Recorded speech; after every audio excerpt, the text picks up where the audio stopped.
Ele revelou-se muito, digamos assim, fraternal, né? Até começou dizendo que era a quarta vez que nós nos encontrávamos, já poderíamos nos considerar amigos, né? O que é muito típico aqui do povo chinês também, e da delicadeza habitual do presidente Xi Jinping, né? Por outro lado, hoje pela manhã foi marcada uma prévia do encontro dos BRICS, que se dará em Goa, na Índia, no mês de outubro, né?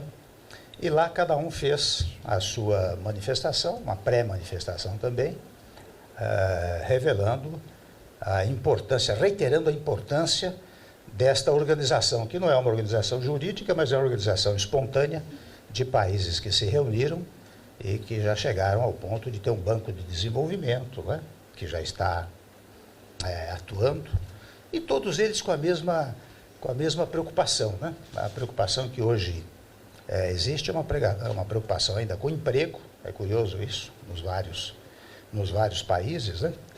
É uma preocupação com o terrorismo, não é? Pelo menos os discursos todos de hoje pela manhã, inclusive o meu, mencionava a questão do terrorismo, né?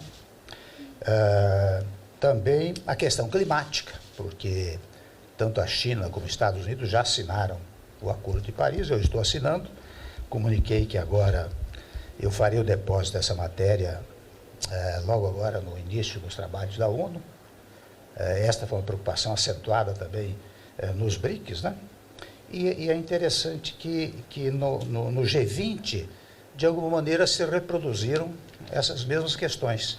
De alguma maneira, o que se preocupava os países integrantes do BRICS é também a preocupação dos países do G20, né? É claro que lá no G20 falou-se mais também da questão dos refugiados, o que fazer com os refugiados, que é um problema que aflige vários países, também do protecionismo, que é uma coisa que também ontem conversávamos com o Roberto Azevedo, né? Diretor da OMC, e também, que mais aqui? Sim, a história dos conflitos, né? Eu especialmente toquei nesse assunto do conflito na Síria, dos conflitos que devem ter uma solução diplomática, e eu vi que todos eles, o presidente russo, inclusive, falava na necessidade de soluções negociadas para esses conflitos, né? Falou-se muito também da inovação tecnológica, todos acham que devem juntar esforços para inovação tecnológica, não é? Aí não houve dúvida também. De alguma maneira, os discursos tanto de BRICS como do G20 tiveram mais ou menos o mesmo tom. E amanhã, eu deveria dar essa entrevista amanhã à noite, né? Mas amanhã nós vamos continuar. Também eu falarei em outros encontros, né? São mais quatro encontros. São encontros de fala rápida, na verdade, 3 minutos. Alguns falam 5, eu falo num dos eventos amanhã, eu falo 5 minutos, que é durante o almoço. E terei também, acho que é importante registrar, 3 bilaterais. Até conversei hoje, pré-conversei com o primeiro-ministro do Japão, com o primeiro-ministro da Espanha e com o primeiro-ministro da Itália. Terei esses encontros amanhã, durante o dia. E logo lá pelas 4, 5 horas da tarde, terminando o evento, nós voltaremos para o Brasil. Mas amanhã nós passaremos o dia todo, desde as 9h30, nesse encontro. Mas, fundamentalmente, foi isso que aconteceu. Achei que foi muito produtivo o encontro, né? Sob todos os ângulos, sob o ângulo do reconhecimento, mas das homenagens ao Brasil, que todos não se cansam de fazer, seja formalmente, seja informalmente, porque enquanto eu estava lá na sala, né, conversando, as homenagens ao Brasil são muitas, de modo que acho que o Brasil tem uma boa presença internacional, que foi mais uma vez sedimentada nos encontros formais. Acho que é isso, por enquanto. Quem é a primeira? Vivian Oswald, jornal O Globo. Presidente, eu queria voltar um pouco à questão da base aliada.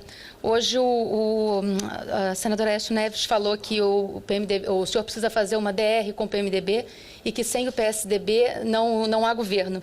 Uma DR com o PSDB. Não, com o PMDB, que ele falou com o PMDB. E ele disse que...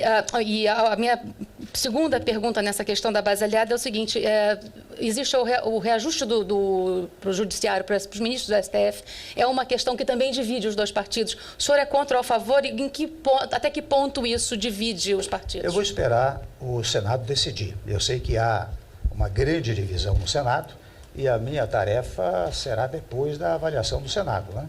Dependendo do que o Senado decidir, vem para a sanção o veto. E daí é que eu vou examinar. Por enquanto, eu aguardo a decisão do Senado, vejo que há uma grande divisão no Senado, mesmo no PMDB, alguns que votam a favor, mas muitos que votam contra, né? Há o fundamento de que não se pode ter gastos públicos nesse momento. Perdão? Isso nós vamos discutir o tempo todo. O que eu mais faço é discutir relação. Não é? E eu faço isso permanentemente, também com uma base de quase 20 partidos.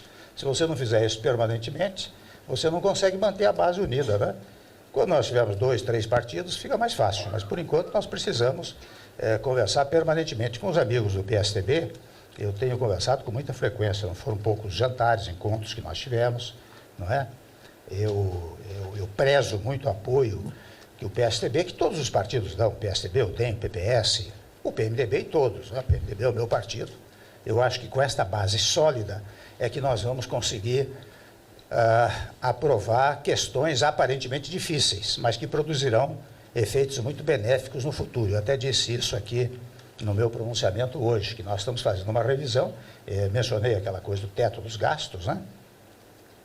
E eu vi que é interessante, alguns países também têm o mesmo problema e estão tratando da mesma matéria, né? O teto dos gastos. Então, eu acho que nós precisamos ter uma base sólida, mas mais do que a base sólida, a compreensão dos partidos que nos apoiam. E até o presente momento, eu não tenho dúvida dessa compreensão, porque eu acho que estão todos preocupados, não é em apoiar o governo, apoiar o presidente, que chegou agora definitivamente à presidência, né? Mas apoiar o Brasil. Acho que as pessoas têm consciência disso. Então, eu não tenho preocupação. Conversar, nós haveremos de conversar sempre, não tem a menor dúvida. Okay. Victor César Boiadian, TV Bandeirantes. Boa noite, presidente. Tudo bem? O senhor disse agora que no G20 as homenagens ao Brasil foram muitas, mas ontem o Papa Francisco parece que está na linha diferente. Ele disse que já não irá ao Brasil como havia prometido, já não sabe se irá ao Brasil como havia prometido. E na ocasião lá da inauguração de uma imagem de Nossa Senhora Aparecida no Vaticano, ele pediu para que as pessoas rezassem por Nossa Senhora Aparecida para que ela continue protegendo o Brasil nesse momento triste. Por que o senhor acha que ele está vendo o Brasil dessa forma? O senhor acha que ele está equivocado? Não, equivocado jamais, né? Eu até quando eu fiz a saudação ao Papa, na despedida dele, ele muito humildemente, num dado momento, ele disse, olha, eu quero bater na porta do coração de todos os brasileiros para poder entrar no coração de todos os brasileiros. Até na despedida eu disse, como o senhor fez como São Pedro, né? O senhor já abriu a porta do coração de todos os brasileiros, de modo que não é preciso bater mais as portas do coração de ninguém. Primeiro ponto. Segundo ponto, eu acho que ele revelou uma preocupação com o Brasil, uma preocupação como nós todos temos. Eu acho que a alegria se formará pouco a pouco. Se nós negarmos que nós saímos de um instante um pouco complicado, eu não tenho a menor dúvida disso, não é? Foram 3, quase 4 meses de uma problemática político-institucional que gerou conflitos. E agora, quando se decidiu, ontem eu já disse a vocês, numa conversa informal, mas eu já vi que foi publicado, né?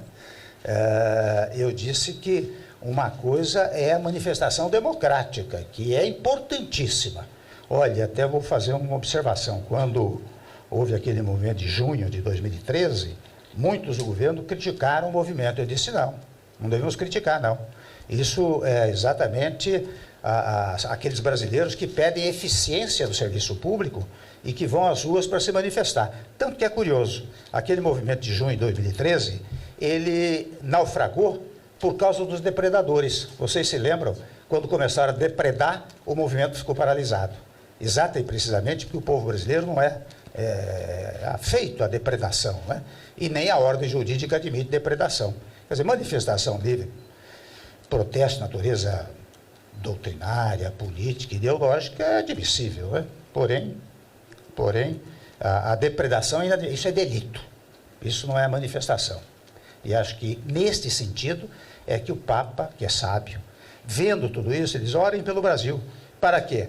Para, quem sabe, fazer o que eu tenho pregado. Vamos pacificar o país. Quem faz uma oração, faz para que a ação seja pacificadora. E eu acho que é isso que o Papa está pedindo. Não digo que é triste, ele começa a se alegrar, você veja. O que é alegrar aí? Alegrar é a confiança, né? E quando você pega os indicadores de confiança, não são indicadores de produção, que não podemos nos enganar com isso, mas os indicadores de confiança, tanto no agronegócio como na indústria, nos mais variados setores da indústria, cresceu enormemente. Eu acho que ontem, conversando com vocês, eu disse, olha, no agronegócio, no trimestre anterior, a confiança era de 42,2%. No último trimestre foi para 86%. De igual maneira, na indústria. Então, a confiança está crescendo. E quando a confiança cresce, o emprego começa a aumentar, você naturalmente terá alegria. É claro que quando você fala há 12 milhões de desempregados, há uma certa tristeza disso, há uma certa indignidade até, porque eu estou repetindo coisas que eu disse ontem, né? Mas é verdade. Não, por favor, por favor. Próxima pergunta. Porque certamente, talvez, por exemplo, eu não sei quando vou voltar à China, embora tenha desejo enorme de voltar para a China. Sim, não, ele não tinha plano, você me desculpe, ele não tinha plano, não. Ele disse, eu tenho tanto desejo de voltar ao Brasil, que talvez em 2017, 2018 eu volte ao Brasil. Mas não será. Próximo. Se depender de convite, eu faço o convite. Próxima pergunta, Raymond Collett, Agência Não, Bloomberg. deixa ela falar, porque ela gosta de provocar um pouquinho. Deixa eu falar.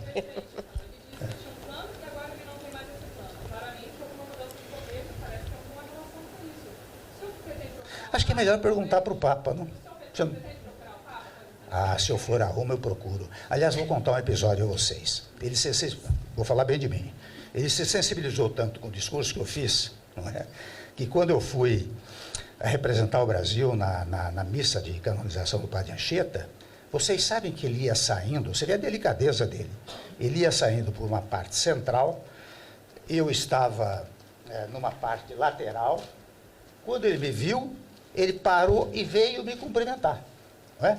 Então ele tem assim uma delicadeza extraordinária, não só pessoal, como institucional, né? Não dá para discutir com você, querido, eu percebo, não dá. Você tem uma forma de perguntar que você quer uma resposta que eu não posso dar, não tenho como dar. Se você quiser, eu concordo com você. Tá bom? Próximo. Mas registre que eu disse. Se você quiser, eu concordo com você. Só isso. Tá bom? Raymond Collett, Agência Bloomberg.